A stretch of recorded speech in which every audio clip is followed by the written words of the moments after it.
Selamat pagi, siang, atau sore semua. Kami dari kelompok 2 dan dalam video kali ini kami akan menjelaskan mengenai perbandingan pengaturan perbuatan melawan hukum di Indonesia dan di Belanda mengenai malpraktik medis.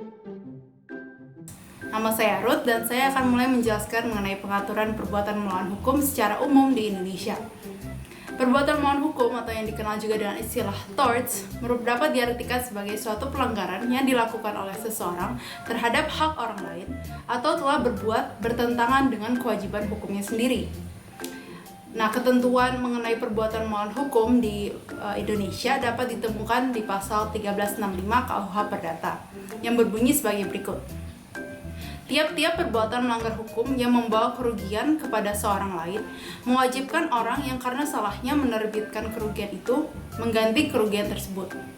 Berdasarkan pengertian tersebut, dapat ditarik beberapa unsur yang harus dipenuhi untuk dapat memenuhi ketentuan perbuatan melawan hukum. Meliputi yang pertama, harus adanya suatu perbuatan. Nah, perbuatan melawan hukum itu dimulai dengan perbuatan pelakunya, meliputi perbuatan aktif maupun perbuatan pasif. Unsur kedua, bahwa perbuatan tersebut harus melanggar hukum. Dan hukum dalam konteks ini bukan hanya terbatas pada hukum positif saja, namun suatu perbuatan dapat dianggap sebagai perbuatan melawan hukum apabila bertentangan dengan norma yang ada di kalangan masyarakat. Unsur ketiga adalah adanya kerugian. Kerugian yang timbul bisa bersifat material maupun imaterial. Unsur keempat, bahwa adanya hubungan kausalitas antara perbuatan melawan hukum dengan kerugian. Unsur ini merupakan unsur yang penting untuk menentukan siapa yang dapat dimintakan pertanggungjawaban terhadap suatu akibat. Dan unsur yang terakhir, bahwa harus ada kesalahan. Nah, unsur kesalahan ini dianggap jika pelaku memenuhi salah satu syarat, yaitu yang pertama, terdapat unsur kesengajaan atau intensional, atau kedua, terdapat unsur kelalaian atau negligence, dan yang terakhir bahwa tidak terdapat alasan pembenar atau pemaaf terhadap perbuatan tersebut. Baik, sekarang perkenalkan saya Abraham Ethan untuk menjelaskan tentang pengaturan perbuatan melawan hukum di Belanda. Pengaturannya dapat ditemukan dalam buku ke-6 Hukum Perdata Belanda atau Dutch Civil Code yang disingkat DCC. Sebagaimana ditemukan dalam pasal 6 ayat 162 yang berbunyi, a person who commits a tortious act atau unlawful act against another person that can be attributed to him must repair the damage that this other person has suffered as a result thereof. Berdasarkan ketentuan tersebut, dapat ditarik 5 unsur yang harus dipenuhi agar gugatan terhadap perkara perbuatan melawan hukum di Belanda berhasil. Yang pertama, melanggar hukum. Ada 3 tindakan yang termasuk melanggar hukum, yakni pelanggaran hak, perbuatan, dan kegagalan untuk berbuat yang bertentangan dengan kewajiban hukum atau norma yang diterima secara umum. Pembuktiannya nanti akan bergantung pada keseriusan, durasi, dan letak gangguan tersebut terjadi. Kedua, atribusi. Perbuatan yang melanggar hukum tersebut harus dapat dikaitkan atau diatribusikan dengan pelaku. Jadi harus bisa dikaitkan kesalahan dan perbuatan pelakunya. Ketiga, kerugian. Kerugian ini harus dikompensasikan sesuai dengan kewajiban hukumnya. Kerugian terdiri dari kerugian finansial, yang kerugian yang diderita serta keuntungan yang hilang, dan kerugian lain yaitu kerugian yang imaterial.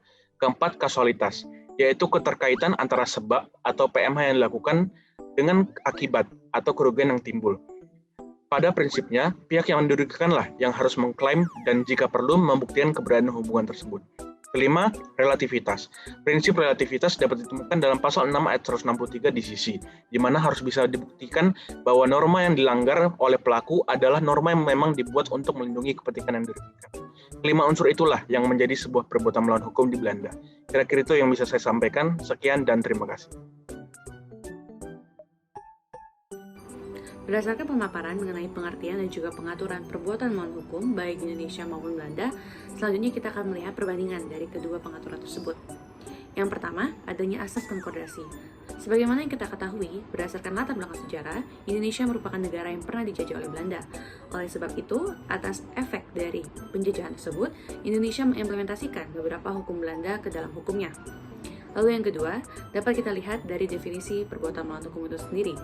Baik Indonesia maupun Belanda sesungguhnya memiliki konsep dan juga pengertian yang sama, yakni perbuatan melawan hukum adalah suatu perbuatan yang dilakukan seseorang yang menyebabkan kerugian kepada orang lain, dan kerugian tersebut digantikan oleh pihak yang menyebabkan kerugian tersebut. Lalu yang ketiga, kita dapat melihat perbandingan dari unsur-unsur perbuatan melawan hukum, baik Indonesia maupun di Belanda. Mari kita melihat persamaan terlebih dahulu. Yakni yang pertama, persamaan dari unsur unlawfulness atau unlawful act di Belanda dengan unsur suatu perbuatan dan perbuatan yang melanggar hukum di Indonesia. Lalu yang kedua, unsur atribusi di Belanda yang memiliki persamaan dengan unsur adanya kesalahan di Indonesia. Lalu yang ketiga, ada yang persamaan dari unsur loss dengan unsur adanya kerugian di Indonesia.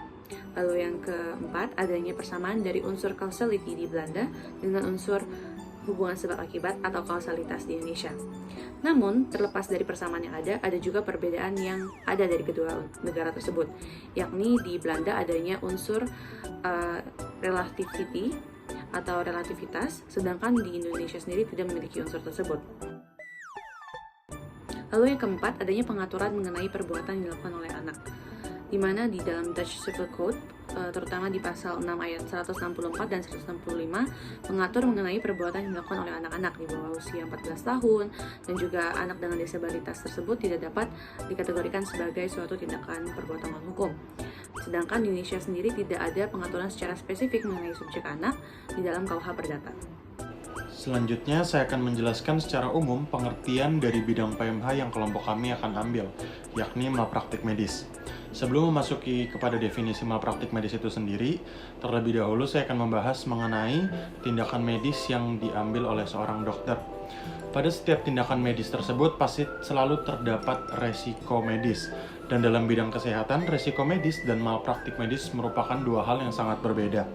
Apabila suatu petugas melakukan prosedur sesuai dengan standar pelayanan medis, namun pasien masih mengalami luka ataupun cedera hingga sampai meninggal, maka hal tersebut dikatakan sebagai resiko medis. Namun, jika petugas medis melakukan pelayanan di bawah standar medis, maka segala bentuk kerugian yang diterima oleh pasien dapat dikategorikan sebagai malpraktik medis. Melanjutkan kepada definisi malpraktik dan malpraktik medis. Menurut Black's Law Dictionary, malpraktik didefinisikan sebagai setiap tindakan yang salah serta kekurangan keterampilan dalam ukuran yang tidak wajar. Malpraktik meliputi kegagalan untuk memberikan pelayanan yang profesional pada profesi yang digelutinya, sehingga mengakibatkan luka, kehilangan atau kerugian pada penerima pelayanan yang telah menaruh kepercayaan kepada mereka. Dengan demikian, malpraktik medis dapat diartikan sebagai kesalahan dalam menjalankan profesi medis sesuai dengan standar profesi medis, atau tidak melakukan tindakan medis menurut ukuran tertentu yang didasarkan pada ilmu pengetahuan medis dan pengalaman yang rata-rata dimiliki seorang dokter menurut situasi dan kondisi di mana tindakan medis itu harus dilakukan. Sekarang kita akan membahas mengenai perbuatan melawan hukum dalam ranah malpraktik medis di Indonesia. Pertama-tama, perbuatan melawan hukum di Indonesia secara normatif selalu merujuk kepada pasal 1365 KUH PER. Dari sini kita dapat melihat bahwa pasal 1365 ini merupakan struktur norma, sehingga pasal ini akan selalu memerlukan materialisasi di luar KUH PER. Oleh sebab itu, untuk melihat pengaturan terhadap malpraktik medis di Indonesia, pasal 1365 ini tidaklah cukup untuk menjadi dasar pengaturan malpraktik medis di Indonesia, karena pasal 1365 ini hanya sebatas stimulans yang harus disertai dengan materialisasi di luar KUH PER. Oleh sebab itu, berpedoman pada lex specialis derogat legi generali, tim penulis menemukan bahwa ketentuan pengaturan terhadap perbuatan melawan hukum malpraktik di Indonesia dapat ditemukan di dalam Undang-Undang Tenaga Kesehatan dan Undang-Undang Praktik Kedokteran. Sama halnya dengan Indonesia, Belanda memiliki struktur norma yang mirip dengan pengaturan perbuatan melawan hukum dalam ranah malpraktik medis di Indonesia. Di dalam sistem perundang-undangan Belanda, pengertian mengenai perbuatan melawan hukum di Belanda merujuk pada Dutch Civil Code atau yang dapat kita singkat dengan DCC di dalam buku ke-6 yaitu The Law of Obligations. Sama halnya dengan pengaturan PMH di Indonesia, Belanda menggunakan DCC ini sebagai struktur norma. Namun kelebihan dari DCC ini adalah substansi yang dimiliki oleh DCC jauh lebih lengkap dibandingkan KUH PER yang dimiliki oleh Indonesia. Belanda dalam mengatur malpraktik medis ini memiliki pasal tersendiri yang mengatur mengenai Medical Treatment Agreement. Keunikan yang dimiliki oleh DCC ini adalah DCC juga menganggap bahwa hubungan pasien dengan pemberi perawatan medik medik merupakan suatu legal relationship, di mana hubungan antara pasien dengan pemberi perawatan medik merupakan suatu hubungan yang dapat diatur. Hal tersebut juga diimplementasikan oleh Belanda dengan dikeluarkannya Medical Treatment Contracts Act yang dapat disingkat dengan WGBO dan berdampingan dengan Complaints and Disputes Act atau dapat kita singkat dengan WKKGZ. Untuk itu, dapat ditarik suatu perbedaan yang signifikan, dapat terlihat di dalam substansi pengaturan yang dimiliki oleh DCC. Dikarenakan dalam hal ini yang dibahas adalah mengenai malpraktik dalam medis, DCC jelas memiliki kelebihan. Hal ini dikarenakan DCC memiliki satu bab sendiri yang membahas mengenai medis dan dengan jelas telah memaparkan bahwa hubungan medis antara pasien dan juga pemberi perawatan medik merupakan suatu hubungan hukum, yaitu dalam bentuk perjanjian perawatan medis, sehingga hubungan tersebut dapat diatur. Belanda memang tidak memiliki undang-undang yang secara spesifik mengatur mengenai tenaga kesehatan dan praktik kedokteran seperti di Indonesia. Namun, Belanda langsung mengatur hubungan antara pasien dengan pemberi perawatan medik, sehingga pada saat pasien mengalami malpraktik atau mau mengajukan komplain terhadap perawatan medik yang mereka dapati, secara otomatis pasien telah memiliki landasan hukum yang mengatur dengan hadirnya WGBO ini. Jadi, dapat kita simpulkan bahwa Indonesia mengatur malpraktik dalam ranah medis ini secara teknis, hanya sebatas memberikan informasi kepada pasien bahwa malpraktik dalam medis ini diatur di dalam perundang-undangan, dan ada instansi yang akan menentukan ada tidaknya kesalahan yang dilakukan oleh pemberi perawatan medis dan dapat menetapkan sanksi. Sedangkan di Belanda, mereka mengatur malpraktik ini dengan memberikan hubungan antara pasien dengan pemberi perawatan medis sebuah legal standing, sehingga pasien sejak awal tahu apa saja yang menjadi hak dan kewajiban mereka, begitu juga dengan para pemberi perawatan medis. Sehingga pada saat pasien di Belanda ingin melakukan suatu komplain terhadap malpraktik atau apapun itu, Belanda telah memiliki standarisasinya dan kualifikasinya sendiri.